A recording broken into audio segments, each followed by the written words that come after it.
దేశవ్యాప్తంగా సంచలనం సృష్టిస్తున్న neat paper leak కుంభకోణం రాజకీయంగా తీవ్ర ప్రకంపనలే సృష్టిస్తోంది. ఈ ఉత్కంఠభరిత పరిణామాల నేపథ్యంలో దేశ రాజధానిలో కీలక పరిణామం ఒకటి చోటు చేసుకుంది. నీట్ అక్రమాలు, విద్యా వ్యవస్థలోని లోపాలను సరిదిద్దాలని డిమాండ్ చేస్తూ నిరసనలతో అట్టుడుకుతున్న వేళ కేంద్ర ప్రభుత్వం దిగొచ్చింది. కాక్రోచ్ జనతా పార్టీ నేతలతో కేంద్ర మంత్రులు జరిపిన అత్యవసర చర్చలు రాజకీయ వర్గాల్లో ఇప్పుడు హాట్ టాపిక్ గా మారాయి. నీట్ పేపర్ లీక్ వ్యవహారం దేశవ్యాప్తంగా పెనుగులాటలకు దారితీసిన సంగతి కూడా మనకు తెలిసిందే. లక్షలాది మంది విద్యార్థుల భవిష్యత్ ప్రశ్నార్థకం కావడంతో విపక్షాలు, ఇటు వివిధ సంఘాలు తీవ్ర ఆందోళన చేపట్టాయి. ఈ నిరసనల వేడి దేశవ్యాప్తంగా పాకడంతో కేంద్రం అప్రమత్తమైంది. పరిస్థితి చేయి దాటకుండా ఉండేందుకు సీజేపీ ప్రతినిధులతో చర్చల ప్రక్రియకు శ్రీకారం చుట్టింది.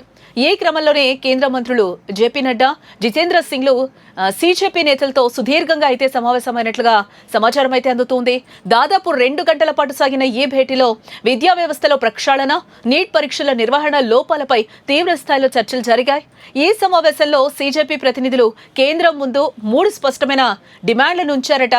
విద్యార్థుల భవిష్యత్తును దృష్టిలో ఉంచుకొని ఈ సమస్యకు శాశ్వత పరిష్కారం చూపాలని వారు గట్టిగానే కోరినట్లుగా తెలుస్తోంది.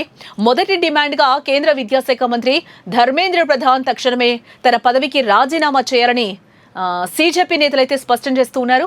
నైతిక బాధ్యత వహిస్తూ ఆయన తప్పుకోవాలని మొదటి నుంచి డిమాండ్ చేస్తున్నామని కూడా ఈ సందర్భంగా వారు మరొకసారి గుర్తు చేశారు. ఇక రెండో డిమాండ్గా నీట్ పేపర్ లీక్ కుంభకోణం కారణంగా మనస్తాపంతో ఆత్మహత్య చేసుకున్న నిరుపేద విద్యార్థుల కుటుంబాలకు ₹1 కోటి నష్టపరిహారం చెల్లించాలని కోరారు.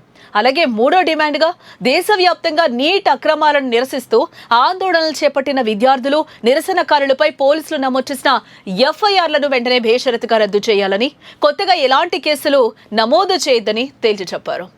ఈ కీలక భేటీ ముగిసిన తర్వాత కేంద్ర మంత్రి జేపీ నడ్డా మీడియాతో మాట్లాడడం జరిగింది. సీజేపీ ప్రతినిధులతో 2 గంటల పాటు చర్చలు జరిపినట్లుగా కూడా ఆయన వెల్లడించారు. వారు తమ ముందు 3 కీలక డిమాండ్లు ఉంచారని, వాటిపై కూలంకషంగా చర్చించామని కూడా చెప్తూ ఉన్నారు. ఈ డిమాండ్లకు సంబంధించి అన్ని అంశాలను పరిశీలించాల్సి ఉన్నందున శనివారం మరోసారి సీజేపీ ప్రతినిధులతో భేటీ అవుతామని స్పష్టం చేస్తూ ఉన్నారు.